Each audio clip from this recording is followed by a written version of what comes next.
कल कैसा होगा कौन जानता है। इसलिए आज को पूरी ताकत से जियो।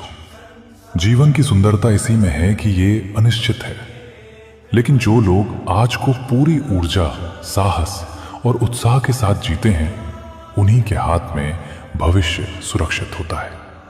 टाल मटोल सपनों की मौन हत्या है। जो कदम आज उठाया जा सकता है उसे कल पर मत डालो।